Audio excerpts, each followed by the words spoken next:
Hello everyone, this is me Nidhi Gupta, your English coach and I welcome you all to संकल्प Bharat foundation YouTube channel. तो आज हम लोग करेंगे question answers and reference to context of a very interesting chapter that we have just completed। हम लोगों ने last video में कंप्लीट किया था ये chapter Eswaran the story teller class 9th के स्टूडेंट्स के लिए, और आज हम लोग इस वीडियो में करेंगे इसके क्वेश्चन आंसर्स। तो लास्ट वीडियो में हमने एक्सप्लेनेशन की थी, मैंने आपको पूरा चैप्टर बहुत अच्छे से समझाया था, स्टोरी टेलिंग का तरीका बताया था, किस तरीके से ईश्वरन हमारा मेन कैरेक्टर बन जाता है ये बताया था, स्टोरी में सीखने को क्या मिला ये भी बताया था। अगर आपने वीडियो देखा नहीं है तो आई वुड हाईली रिकमेंड आप जाओ सबसे पहले वो वीडियो देख लो, सो दैट आपको ये चैप्टर पूरा कंप्लीट हो जाए अच्छे से, है ना, समझ में आ जाए अच्छे से। और उसके बाद में आप आ सकते हैं आज की वीडियो को फिर से देखने के लिए, और आज हम लोग इसके क्वेश्चन आंसर्स करेंगे। हर चैप्टर के मैं आपको दो तरीके से क्वेश्चंस कराती हूँ। एक तो मैं कराती हूँ reference to context. Reference to context का क्या मतलब हो गया, चैप्टर से रिलेटेड ऐसे क्वेश्चंस जिनसे आप लोग एग्जाम में जो आपसे 5 नंबर के पूछे जाते हैं और जिनसे आप चैप्टर के बेस पे आंसर करते हैं। तो आपको दिखाया जाएगा एक पैराग्राफ, छोटा बड़ा किसी भी तरीके का हो सकता है, उससे 3 से 4 क्वेश्चंस होंगे, वो क्वेश्चंस के आंसर आपको देने हैं। मैं बहुत ईजी रेफरेंस टू कॉन्टेक्स्ट पूछ रही हूँ अभी, क्योंकि चैप्टर बेस करा रही हूँ। जब आपके एग्जाम की तैयारी कराऊंगी तब आपको वैसे क्वेश्चन कराऊंगी जो आपके एग्जाम में आते हैं, वो थोड़े टफ होते हैं बच्चों, ठीक है, बट नॉट टू वरी, हम लोग उनको भी करेंगे। अभी हम आज के सेशन में ये वाले रेफरेंस टू कॉन्टेक्स्ट कर रहे हैं, इसके बाद हम लोग करेंगे क्वेश्चन आंसर्स। अभी क्वेश्चन आंसर्स कौन से हैं, ये हैं वो क्वेश्चन आंसर जो आपकी एनसीईआरटी की बुक में दिए हुए हैं। ओके तो आपकी बुक के क्वेश्चन आंसर्स करने वाले हैं हम लोग, और आप ही के बुक के रेफरेंस टू कॉन्टेक्स्ट, बुक के चैप्टर के रेफरेंस टू कॉन्टेक्स्ट करने वाले। तो चलो करते हैं शुरू। चैप्टर मैंने आपको ऑलरेडी पढ़ा दिया है बच्चों, as I was saying, तो you can see already this was the chapter that I taught you। अब मैं सीधे क्वेश्चन आंसर्स पे आके रुकूंगी, है ना। तो ये चैप्टर मैंने आपको पढ़ाया, अब हम लोग शुरू करेंगे रेफरेंस टू कॉन्टेक्स्ट को। रेफरेंस टू कॉन्टेक्स्ट में आपको दिया जाता है एक पैराग्राफ, पैराग्राफ को आपको पढ़ना होता है, पढ़ने के बाद उसके क्वेश्चंस के आंसर्स देने होते हैं। ये है क्वेश्चन, आपके सामने देख लीजिए। He was a bachelor, his needs were simple and he was able to adjust himself to talk to all kinds of odd things, but one asset he had was his cook. हो सकता है आपको cook का नाम पूछ लिया जाए, हो सकता है आपसे पूछ लिया जाए कुक को एसेट क्यों बोला गया है, पूछा जा सकता है who was he in this line, right, and why is he bachelor, what do you mean by bachelor. बहुत सारे क्वेश्चन है जो इससे बन सकते हैं। करते हैं शुरू क्वेश्चंस को। Question number 1, who is the bachelor. हम महेंद्र की बात कर रहे हैं। देखो महेंद्र आप लिखेंगे, इसको प्रोनाउंसिएशन आप इसकी महेंद्रा एंड महेंद्र दोनों कर सकते हैं। महेंद्र हिंदी प्रोनाउंसिएशन होती है, महेंद्रा इंग्लिश प्रोनाउंसिएशन होती है। व्हाट इज हिज प्रोफेशन, कौन है वो, आपको बताया था वो एक जूनियर सुपरवाइजर है ना, आपको पता होना चाहिए। अगर चैप्टर में फिर बोल रही हूँ नहीं पढ़ा है तो जाके एक बार पढ़ लो, अदरवाइज क्वेश्चन सॉल्व नहीं होंगे। कौन है वो, एक जूनियर सुपरवाइजर है। What is the name of his cook, उसके कुक का नाम है ईश्वरन, स्पेलिंग में एच नहीं लगाना, ईश्वरन उसके कुक का नाम है। देन इन्होंने हमसे पूछा है why was the cook an asset for Mahindra, वो एसेट क्यों था महेंद्रा के लिए। ईश्वरन जो कुक है एसेट क्यों है, because he was doing a lot of things for Mahindra, वो महेंद्रा के लिए खाना बनाता था, है ना, कुकिंग करता था, वॉश करता था क्लॉथ्स, वॉशिंग क्लॉथ्स। एक ही बंदा जो इतने काम करेगा तो वो क्या हो जाएगा आपके लिए, घर साफ करता था, है ना, क्लीनिंग हाउस, और क्या करता था बताओ, उसके साथ बातें भी करता था रात को, क्लीनिंग द हाउस का काम करता था, और लास्ट में उसके साथ चैटिंग एट नाइट भी करता था, चैटिंग एट नाइट, रात को सोने से पहले उसके साथ चैट भी करता था। These were be all your answers. Clear everyone. चलो इसके बाद में नेक्स्ट करते हैं क्वेश्चन रेफरेंस टू कॉन्टेक्स्ट का। There is a richly wooded forest all around. Okay. The logs are hauled on the lorries by elephants. तो lorries में रख के ऊपर उनके हॉल्ड मतलब ट्रांसपोर्ट किए जाते थे। लॉग्स मतलब लकड़ी के बड़े बड़े बांस के डंडे।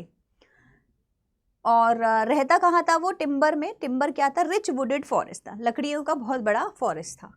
दे were huge well fed beasts, elephants के बारे में बताया गया है, खूब खाते थे और बड़े से बीस्ट हुआ करते थे। When they turn wild even the most experienced mahout is not able to control them. अगर कोई भी टस्कर एलिफेंट वाइल्ड हो जाता था तो कितना भी एक्सपीरियंस्ड हाथी का महोथ हो जो उसको पकड़ने वाला है, महावत आई थिंक बोलते हैं हिंदी में उसे, will not be able to control them. ठीक है, कब की बात थी? ईश्वरन जब खाना खाता था, बातें करता था तो कुछ ना कुछ बताता रहता था। तो उसी में ही एक बार उसने बताया कि एक बार हाथी आया था, हाथी पागल हो गया था, जंगल से निकल गया, घरों में घुस गया, जिस सिटी में घूम रहा था स्कूल में चला गया, यहाँ चला गया, वहाँ चला गया। तो स्टोरी बताने लगता है, बोलता है एक महावत अगर बहुत ज़्यादा एक्सपीरियंस है वो भी एक पागल आदमी को, हाथी को ठीक से संभाल नहीं सकता। ये स्टोरी वो बता रहा होता है। बढ़ते हैं क्वेश्चंस की तरफ। हु सेड टू हुम, कौन किससे कह रहा है ये वाली बात? ईश्वरन स्टोरी सुना रहा है तो ईश्वरन कह रहा है। किसको सुना रहा है? महेंद्र को सुना रहा है। तो ईश्वरन टू महेंद्र। ठीक है, चलो फिर है what was the anecdote about, किसके बारे में था? एनेक्डोट मतलब जो रियल अकाउंट स्टोरी वो बता रहा है वो किसके बारे में है? वो एलिफेंट के बारे में है ना। अच्छा, एलिफेंट के साथ साथ ईश्वरन्स करेज के बारे में भी लिख सकते हैं। एलिफेंट की तो थी ही, एंड ईश्वरन की करेज, उसने किस तरीके से करेज दिखाया था उसके बारे में भी बता रहा है। How did Eswaran narrate the anecdote, anecdote कैसे ईश्वरन सुनाता है? विद ग्रेट एक्साइटमेंट, है ना। ये लिख दो, काफ़ी है क्योंकि एक ही नंबर का क्वेश्चन है। मैं बताना चाह रही हूँ कि जब वो बता रहा होता था ना कुछ भी, इतना ज़्यादा एक्साइटेड हो जाता था। एक्साइटमेंट की स्पेलिंग सही लिखना, EXC दोनों लिखना। बच्चे आई थिंक सी नहीं लिख के आते तो एग्जिटेंट हो जाता है वो, है ना। तो एक्साइटमेंट में EXCI करना। तो वो जिस तरीके से स्टोरी बताता था बिल्कुल एकदम जेस्चर्स, हाँ, चेहरे की एक्सप्रेशंस, आर्क लाइक आईब्रोज बना के बताता था। तो आप वो चाहें तो पूरा ना लिख के इतना लिख दीजिए, फुल एक्साइटमेंट में बताता था, as if he is living that story. Now the question is how did Iswaran bring down the beast, कैसे उसने बीस्ट को ब्रिंग डाउन किया? उसने क्या किया था? He smashed the third toenail of the elephant. आप इतना लिख दीजिए, काफ़ी रहेगा। उसने क्या किया? ही स्मैश्ड द थर्ड ही थी ना वो, एक बार आप लोग चेक करो ज़रा, third toenail of the elephant. आगे भी लिखना चाहते हैं तो लिख सकते हैं। It was a Japanese art, कोई तो जापानीज आर्ट उसने कराटे, जूडो, जिजुत्सु कुछ भी तो अप्लाई की थी और उसको पैरालाइज कर दिया था कुछ टाइम के लिए। कर पाएंगे? हो गए ना चारों क्वेश्चंस, एक बार देख लीजिए। Who is anecdote and how did Iswaran bring down the beast. ठीक है, वेरी गुड। ब्रिंग डाउन का मतलब हो गया उसको कैसे गिराया नीचे, मारा कैसे, उसको मारा तो नहीं था, बेसिकली बेहोश कर दिया था, तो कैसे किया ये बताना है। ठीक है, आगे बढ़ते हैं। He seemed very pleased but unexpectedly launched into a most garish account involving the supernatural। तो वैसे तो सब कुछ बहुत अच्छा था, ईश्वरन की तारीफ हुई थी उसकी क्यूलिनरी एक्टिविटीज़ के लिए, मतलब उसने जो खाना बनाया बड़ी तारीफ हुई, अच्छा खाना बनाता है, सब लोग बहुत खुश थे। बट एकदम से क्या हुआ, वो लोग किसी ऐसी बात करने लगे जो सुपर नेचुरल एक्टिविटीज़ से भरी हुई थी, स्पिरिट्स एंड गोस्ट की बातें होने लगी। उसने बोला सर आपको पता है आप जहाँ रह रहे हो ना, ये वाला जो फैक्ट्री एरिया है ना, ये एक बेरियल ग्राउंड हुआ करता था, पहले यहाँ पे लोगों को दफनाया जाता था। इस तरीके से बातें होने लगी। अब जैसे ही बातें शुरू हुई, ऑफ कोर्स जो टॉपिक है वो थोड़ा सुपर नेचुरल एक्टिविटीज़ की तरफ बढ़ गया, बात थोड़ा माहौल गर्म हो गया टेंस्ड हो गया। ठीक है, क्वेश्चंस क्या थे? हु सीम्ड वेरी प्लीज्ड, कौन खुश था आज? वैसे तो दोनों ही खुश थे, बट स्टोरी में हमें बोला गया Eswaran was pleased because he was praised, है ना। he got compliment भी लिख सकते हैं, he got compliment, उसको compliment में मिला था कि भाई तू बहुत अच्छा खाना बनाता है, वेरी गुड लगा रहे। what was the pleasing thing that happened, क्या हुआ था? the food was so delicious और he got praise for his culinary, उसकी culinary क्या बोलते हैं, स्किल्स के ऊपर उसको प्रेज किया गया था। What was the इसमें और भी कुछ तो नहीं था ना, एक सेकेंड रुको जरा, एक बार देख लेते हैं इस वाले को। इसको कीप रखते हैं. Well, how did you manage to do it, Eswaran? हाँ, Eswaran seemed more makeup for the absence TV. But हाँ, ये रहा. Mahindra enjoyed the most delicious dinner and complimented Eswaran on his culinary skills. हाँ ठीक है, इतना ही था. culinary skills के ऊपर उसको बहुत ज़्यादा तारीफ की गई थी, इतना ही है. फिर क्या हुआ था? प्रेज, कॉम्प्लीमेंट, आप कुछ भी लिख सकते हैं. What was the garnish account, garish, what was the garish account? The supernatural talk that they started having, है ना. So launched into the most garish account involve the, हाँ. So what was that? Basically supernatural activities के बारे में जो उन लोगों ने बातें की वो थोड़ी सी खतरनाक थी. Who haunted the garish account? Who narrated the garish account? Eswaran. Eswaran ने बताना शुरू किया था, उसी की बातें, वही बताता था सारी चीज़ें. ठीक है, चलो आगे बढ़ते हैं. As he gradually recovered from the ghastly experience, he began to reason with himself and finally concluded that it must have been some sort of auto-suggestion, some trick that his subconscious had played on him. तो ये उस दिन की बात है, दिन की नहीं, एक्चुअली रात की बात है, जिस दिन Mahindra had this experience, horrible experience, when he saw a lady, kind of a lady, but actually it was just the black darkness that he saw. So he thought कि मुझे तो आज क्या दिख गया, भूत दिख गया. बाद में वो कहता है नहीं नहीं, मैं तो आई थिंक मेरा सबकॉन्शियस माइंड मेरे साथ ट्रिक्स प्ले कर रहा है, कुछ नहीं दिखा है, सब कुछ नॉर्मल है, ऐसा कुछ उसको लगने लगा. ठीक है, ये क्या खुल गया? हाँ, तो उसको पहले लगा कि उसका सबकॉन्शियस माइंड उसके साथ ट्रिक प्ले कर रहा है, बाद में उसको रियलाइज़ हुआ कि सच है झूठ है, वो उसको कुछ समझ नहीं आ रहा. एनीवे वो उसको भूल गया था, उसको लगा ठीक है, दूसरे दिन जाके सब ठीक है, कुछ नहीं था. बट ईश्वरन उसको फिर से चीज़ें रियलाइज़ करा देता है. क्वेश्चंस देखते हैं. Who recovered from the guest experience? Of course the boy Mahindra. डर लग रहा था रात को, सुबह उठ के वो नॉर्मल हो गया था. What was the guest experience? He saw, क्या राइटिंग लिखी है देखो, उसने क्या देखा? ये बिल्कुल बोर्ड एग्जाम में लास्ट के पेपर में लास्ट आंसर में है ना, जल्दी जल्दी जब लिखते हैं तब. He saw a dark cloudy form, ऐसा कुछ करके था ना, ऐसा कुछ उसने देखा था. क्लाउडी डार्क कलर की कोई शेप देख ली थी उसने. आफ्टर द गेस्टी experience what happen to Mahendra? He began to reason with himself and finally concluded that it had been some sort of auto suggestions. I think इतना काफ़ी होगा, अगर आप लिखते हैं तो आप इतना आंसर इसमें लिख सकते हैं. ठीक है, यहाँ से he began to reason. वैसे तो वो डर रहा था, बट ये आंसर यहाँ दीजिए. What did Eswaran witness before? Some trick that is what is did Eswaran witness before? अच्छा, ईश्वरन ने क्या देखा था पहले जो उसने बताया? तो उसने बोला था कोई तो स्केलेटन है with fetus in hand, with fetus in hand, है ना. अच्छा, उसमें भी लेडी भी लिख दीजिए, स्केलेटन ऑफ अ लेडी भी लिख दीजिए. दिखा देती हूँ एक बार आपको. जब वो स्टोरी सुनाता है तब बोलता है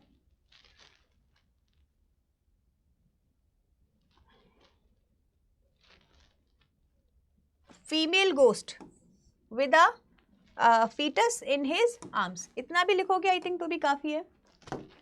ठीक है. Well Iswaran it has something to do with the Japanese thing.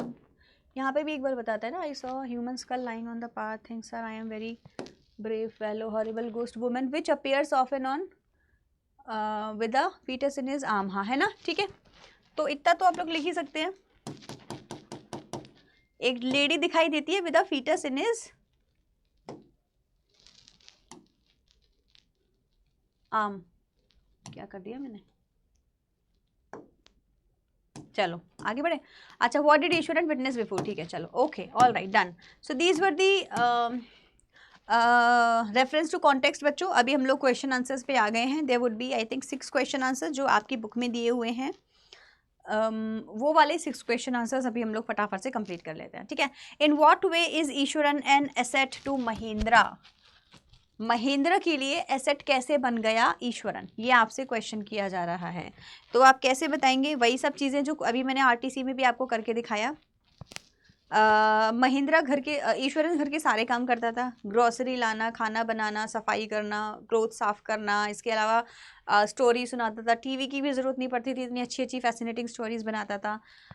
इसके अलावा जहाँ भी ईश्वरन जाता महिंद्रा जाता था, ईश्वरन उसको अकम्पनी करता था अनकम्प्लेनिंगली, मतलब कोई कंप्लेंट्स भी नहीं होती थी और हर जगह जाके सेटल हो जाता था जल्दी से, राइट। तो इसीलिए उसको एसेट बोला जाएगा। आंसर को कैसे फॉर्म करेंगे बच्चों?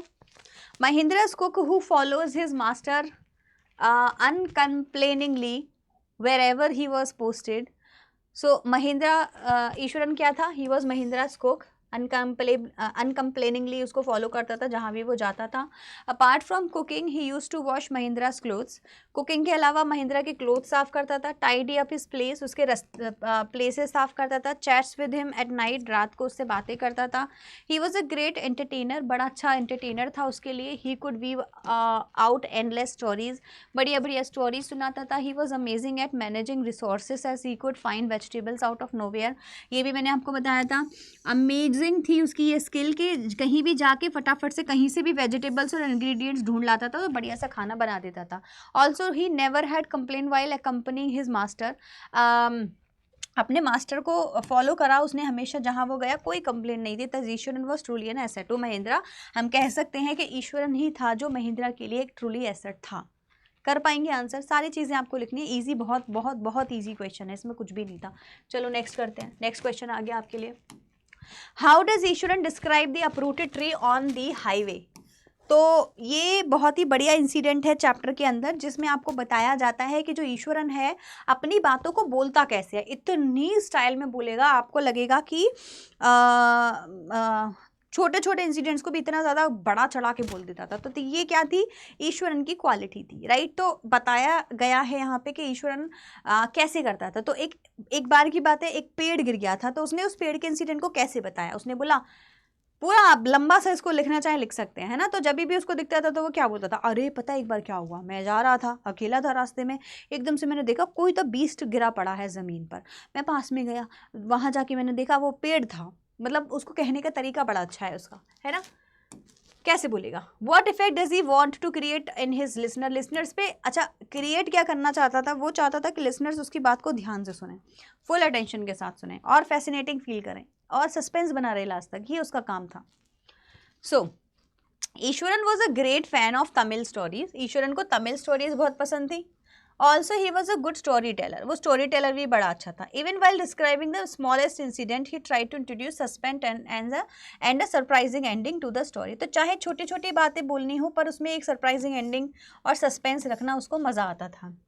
He describes the uprooted tree on the highway so dramatically. तो एक बार की बात है, एक अप्रूटेड ट्री था, उसने बड़ी ड्रामेटिकली बात बताई है। वो बोला, क्या बोला? He would begin by saying that the road was deserted and he was all alone. उसने बोला रास्ता खाली था, मैं अकेला था। Suddenly I spotted something that looked like an enormous bushy beast. एकदम से लगा कोई जंगली जानवर पड़ा हुआ है, lying sprawled across the road पे, है ना। He was half inclined to turn and go back. उसको लगा जाके चलो देखते हैं कि क्या है। But as he came closer he saw that it was a fallen tree. फिर उसने देखा फॉलन ट्री था, with its dry branches spread out. उसकी जो सूखी सूखी ब्रांचेस थी वो फैली पड़ी थी। तो इस तरीके से डिस्क्रिप्शन करने की उसको आदत थी। फिर पूछा है कि ऐसा वो करता क्यों था? He wanted to create attention in his listeners by adding the elements of suspense and surprises in the description. तो डिस्क्रिप्शन में सरप्राइज और सस्पेंस एलिमेंट्स जोड़ जोड़ के अपनी स्टोरी को बड़ा खतरनाक बना देता था, ताकि लिसनर उसको और मजे से सुने। ये उसकी मेन चालाकी थी। Question number 3, how does he narrate the story of the tusker? Does it appear to be plausible? Plausible मतलब क्या आप उस पर विश्वास कर पाएंगे इजीली उसकी स्टोरी पे? उसने बोला कि वो छोटा सा था और उसने हाथी के पैर में कुछ मारा और मारने के बाद वो जो हाथी है वो बेहोश हो जाता है। तो क्या ये सच है? क्या ऐसे हो सकता है? Is it that easy? और क्या आप इस स्टोरी पे विश्वास करेंगे? चैप्टर इसके मतलब क्वेश्चन ये है आपके लिए, राइट। तो फटाफट से सबसे पहले आप लोग इसका आंसर मुझे बताओ। आप लोग भी चैट सेक्शन में लिखा करो आंसर। अगर आप आंसर दे पाएंगे तो फिर मैं आपको इसका और अच्छे से एग्जाम्पल बता पाऊंगी।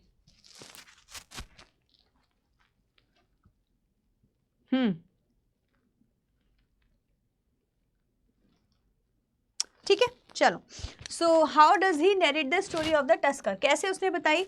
तो वो बोलता है कि एक बार की बात है, मैं वुडन टिम्बर वाली जगह पे रहता हूँ, वुडन फॉरेस्ट थे, वहाँ हाथी होते हैं, हाथियों के ऊपर रख के सामान ले जाया जाता है, लकड़ी के बड़े बड़े खंबे ले जाए जाते हैं। एक दिन क्या हुआ, एक हाथी पागल हो गया, शहर में घुस आया, स्कूल में चला गया, टीचर्स तो छत पे चढ़ गए, बच्चे कमरे में बंद हो गए। मैंने देखा, मैंने सोचा मैं क्या करूँगा, इसको हाथी को यहाँ से भगाऊंगा। मैंने टीचर से केन ली, मतलब कि एक स्टिक ली लकड़ी की, और वो स्टिक कहाँ मारी, एलिफेंट के 3rd टोनेल पे मारी, और वहीं की वहीं वो बेहोश हो गया। ऐसी कुछ स्टोरी उसने सुनाई थी। तो पूछा है कि क्या ये स्टोरी सच हो सकती है? अब आप बोल सकते हैं Iswaran was a story teller, so he use to speak anecdotes but there was no credibility of it. आप आंसर में लिखिएगा, क्योंकि मैं नीचे लिख के नहीं लाई हूँ इसीलिए बता रही हूँ। आप आंसर में लिखिएगा हमने बस स्टोरी सुनी है, क्रेडिबिलिटी की कोई गारंटी नहीं है, मतलब सच है झूठ है हमें नहीं पता। ठीक है, क्या ये ऐसा है जिस पे ट्रस्ट किया जा सके? नहीं, इतना इजी ट्रस्ट तो नहीं कर सकते, बिकॉज इतना छोटा बच्चा कैसे हाथी को मारेगा। ठीक है, तो आप ये वाली चीज़ वहाँ आंसर में लिख देना। पहले हम लोग स्टोरी देख लेते हैं। So one night Eswaran narrated the story of the elephant who escaped from the timber yard and started roaming about, stamping on bushes, tearing up wild creepers and breaking branches, behaving as if it had gone mad। तो वो ऐसे behave कर रहा था जैसे पागल हो गया। क्या क्या कर रहा था? बुशेस तोड़ दिए, है ना, जगह जगह पे क्रीपर्स खराब कर दिए, ब्रांचेस तोड़ दिए, सब कुछ उसने खराब कर दिया। At this stage Iswaran gets so caught up in the excitement of his own story that he gets up from the floor and jumps about, stamping his feet in the emulation of the mad elephant. Emulation मतलब नकल करके दिखाना। तो वो एक नकल कर पागल आदमी हाथी की नकल करके दिखाता है, और बिल्कुल ऐसे एक्टिविटीज कर करके दिखाता है जैसे सच में स्टोरी उसके सामने चल रही हो। ये उसका तरीका है स्टोरी बताने का। So the elephant smashed the stalls, fruits की स्टॉल्स थे, मड पॉट्स के थे, क्लोथ्स के थे, सब उसने स्मैश कर दिए। It then entered into a school, एक स्कूल में घुस गया, where the children were playing. All the teachers and students were so afraid that they climb up the terrace. तो स्कूल के जो बच्चे थे वो कमरों में बंद हो गए, और जो टीचर्स थे वो टेरेस पे चले गए। गैदरिंग ऑल द करेज, अब यहाँ पे आया हमारा हीरो ईश्वरन, सारा गैदर किया, करेज मतलब थोड़ा साहस दिखाया। ही ग्रैब्ड अ केन, टीचर से एक स्टिक ली, केन मतलब लकड़ी की stick, from a teacher and move towards the elephant. When the elephant was ready to rush towards him, he moved forward and ragged its 3rd toe, smash कर दी उसकी तीसरी toe nail. At this he the beast collapsed, और ऐसे में ही क्या हुआ, beast जो था वो कोलैप्स हो गया, गिर गया। तो देखो अब यहाँ पे आपने देखा पूरी स्टोरी को आपको ढंग से बता देना है, जैसे जैसे ईश्वरन ने महिंद्रा को बताई थी, मैंने एज इट इज उसको लिख दिया है। फिर आपसे पूछा जाता है क्या ये सच है? No, it can't be true, because Iswaran was just a baby boy that moment. School में छोटा सा बच्चा था, जूनियर क्लासेस में पढ़ता था, तो इतना ईजी है नहीं हाथी के सामने जाके उसको फेस करना। बट ये बोल रहा है तो ठीक है, सुन ली हमने, है ना। चलो नेक्स्ट क्वेश्चन करते हैं। Question number 4, What does the author say that Ishwaran seemed to more than make up of the absence of a TV in Mahindra's living quarter? क्यों बोला ऐसा? Because वो बातें ऐसी करता था, एक तो उसके पास स्टोरीज बहुत सारी एंडलेस, ऊपर से उसके बताने का तरीका, तो टीवी की तो जरूरत ही नहीं है। So the author says so because Ishwaran was a great entertainer for Mahindra. He would chat with him at night and tell him endless, countless stories packed with adventure, horror and suspense. Mahindra enjoyed listening to all the stories. Thus, we can say that Mahindra never felt bored and never felt the need of having a TV for the entertainment. Mahindra को entertainment के लिए TV की कभी जरूरत पड़ी ही नहीं। Next करते हैं। Mahindra calls ghost or spirits a figment of the imagination. What happens to him a full moonlight? तो महिंद्रा ने बोला कि जो तुमने गोस्ट की जो स्टोरी मुझे बताई है, it is just a figment of your imagination, तुम्हारे दिमाग का वहम है और कुछ नहीं है। So what happens to him on a full moon night? तो फुल मून नाइट वाले दिन क्या हुआ था? तो ईश्वरन ने जो स्टोरी सुनाई थी ना, वो सुनाई थी फुल मून नाइट वाली नाइट की। उसने कहा था कि फुल मून नाइट पे एक लेडी आती है, उसका स्केलेटन है और वो फीटस को हाथ में लेके आती है, बहुत ही गंदी सी दिखने में, बहुत मैटेड हेयर है ना, और फेस एकदम श्रिंक उसका लगता है, अच्छी नहीं लगती देखने में, और डर लगता है कि ये तो भूत है। अब उसको तो चुप करा दिया ये बोल के that it is your figment of your imagination, लेकिन बाद में खुद डरने लग गया। तो उसके साथ क्या हुआ था, उसको उस रात को दिखाई दिया था भूत। अब वो भूत था या उसकी इमेजिनेशन थी या ईश्वरन ही कोई ट्रिक प्ले कर रहा था उसके सामने, we have no idea. Okay, answer को कैसे लिखेंगे, बता देंगे कि क्या क्या हुआ था, क्या हुआ था। So Mahendra calls ghost a spirit ghost और spirit a figment of imagination because he did not believe in the ghost, पहली बात तो ठीक है। Now on one full night हुआ क्या था, फुल मून नाइट हुआ क्या था, Mahendra was woken up from his sleep by a low moan close to the window. तो उसके विंडो के पास में आवाज़ आ रही थी मोर्निंग की, किसी के रोने की आवाज़ आ रही थी। First he thought that it was a cat chasing mice, उसको लगा कोई कैट है चेज कर रही है माई को, but the sound was too deep too एंड बहुत ही ज़्यादा हार्श साउंड था फॉर अ कैट, तो उसे लगा नहीं नहीं ये कैट नहीं है, ये तो कोई और है। ही resisted looking outside as he did not want to witness a sight that night that would stop his heartbeat। तो वो चाहता था बाहर जाना बट उसने खुद को रोका, क्यों? क्योंकि वो नहीं चाहता था कि कुछ ऐसा देख लिया और उसकी हार्ट बीट रुक जाए, तो वो नहीं जाता बाहर। But when the noise became louder, पर आवाज़ और ज़्यादा हो गई, सो ही कुड नॉट रेसिस्ट, रुक नहीं पाया खुद को, एंड फ्रॉम लुकिंग आउटसाइड, बाहर देखने से, सो वो बाहर गया, उसने देखा। When he lowered himself to the level of the window sill, जैसे उसने नीचे को ऐसे देखने की कोशिश करी, he looked at a dark cloudy form, उसने क्या देखा, डार्क क्लाउडी फॉर्म देखा, क्लचिंग अ बंडल, हाथों में एक बंडल था। He broke into a sweat and fell back on the pillow painting, तो जो से सांसें भरने लगा और बैक वापस आकर पिलो में जाके सो गया, मतलब पिलो के ऊपर चढ़ के सो गया, मतलब वो डर गया बहुत ज़्यादा, उसे लगा भाई सच में आज तो मैंने क्या देख लिया, भूत देख लिया। तो ऐसा कुछ सीन उसके साथ में उस दिन हुआ था। पहले कह रहा था खुद ही के इमेजिनेशन है, कुछ नहीं होता, क्योंकि उसको पता था भूत नाम की कोई चीज़ नहीं होती, बट बाद में खुद ही डर जाता है और उसको भूत दिखाई दे जाता है। तो ये आप आंसर में लिख सकते हैं। Question number 6 I think is the last one. Can you think of some other ending for the story? तो देखो इसका जो मैसेज है ना वो भी यहीं से निकलता है बच्चों। स्टोरी का मैसेज, या आप बोल सकते हैं स्टोरी का थीम या टाइटल, कि हर किसी पे इजीली भरोसा नहीं करना चाहिए। Do not trust anyone easily, है ना। स्टोरी टेलर्स पे तो बिल्कुल भी नहीं। इसने क्या किया, एनीवन इजीली, इसने क्या किया, इसने बहुत जल्दी ही भरोसा कर लिया ईश्वरन पे, ईश्वरन की बातों पे, जबकि ऐसा करना नहीं चाहिए। तो देखो उसको मैसेज क्या मिला, ईश्वरन ने क्या किया था लास्ट में, उसको बोला था कि अरे सर कल तो आपको भी दिखाई दी थी वो भूत जिसके बारे में मैं कह रहा था। इतना सुनते ही महिंद्रा को लगा सच में भूत आ गया है, और वो भाई भागा और अपने रिजाइन दे दिया उसने। एक्चुअल में करना क्या चाहिए था, पता लगाना चाहिए था कि क्या ये जो भूत था ये ईश्वरन का ही चालाकी तो नहीं थी, अपनी बात को सही बताने के चक्कर में क्या उसने ही तो नहीं रात को ऐसी हरकत करी, आवाज़ें निकाली ताकि मैं डर जाऊं और मैं रियलाइज़ कर लूं कि हाँ सच में भूत होता है।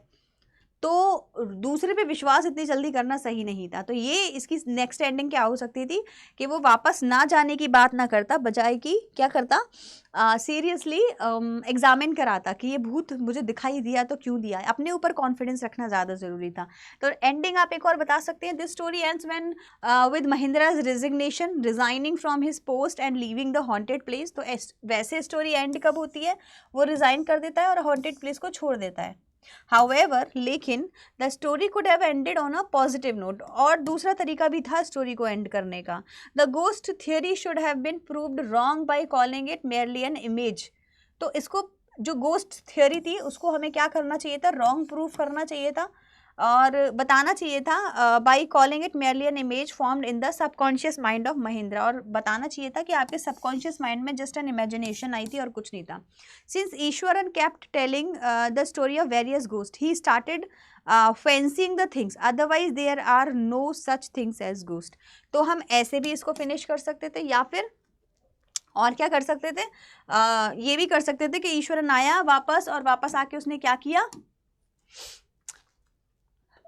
वापस आकर उसने चेक किया कि क्या महिंद्रा आया वापस, और आकर उसने चेक किया कि क्या ईश्वरन ने ही तो नहीं किया है। उसने देखा कि ईश्वरन के पास में वो थे, ब्लैक कलर की चादर थी, और एक कुछ हाथ में कुछ तो बंडल वंडल लेके वो वहाँ पे रखा हुआ था। तो उसको पता चल गया अच्छा रात को तुम थे रात को, और हमें पता चलता है कि ये सारी स्टोरी झूठ थी। तो वैसे भी करके एंडिंग, मतलब अल्टरनेटिव स्टोरी आपके ऊपर है बेटा, आप कैसे बनाना चाहते हो, that's up to you totally, ठीक है। तो आप होते उसकी जगह क्या करते, ये भी आपका एक क्वेश्चन बन सकता है, आप बना दीजिएगा। Okay, so I think that is it बच्चों। आज की स्टोरी के लिए काफ़ी है, मैं आपको अच्छे से समझा भी चुकी हूँ। चैप्टर बहुत क्वेश्चन आंसर्स हमने 30 मिनट्स में आज इसके कर लिए, 6 क्वेश्चन थे हमने वो कर लिए, टीसी हमने कर लिए, और आज का वीडियो यहीं फिनिश होता है। Chapter 3 complete. अब हम लोग करेंगे बी हाइव के चैप्टर पहले करेंगे, ठीक है। बी हाइव से मैं 2 चैप्टर आपको करा चुकी हूँ। एक मैं आपको पोम करा चुकी हूँ, एक मैं आपको I think the fun they had करा चुकी हूँ। सो बी हाइव के चैप्टर शुरू करते हैं। बी हाइव के करेंगे, फिर मोमेंट के करेंगे। वैसे भी आपका सिलेबस मुझे खत्म कराना है 2 महीने के अंदर अंदर, ठीक है। सो ठीक है भाई, चलो that is it for today's video. I will meet you very soon in the next video. Till then bye everyone and take care.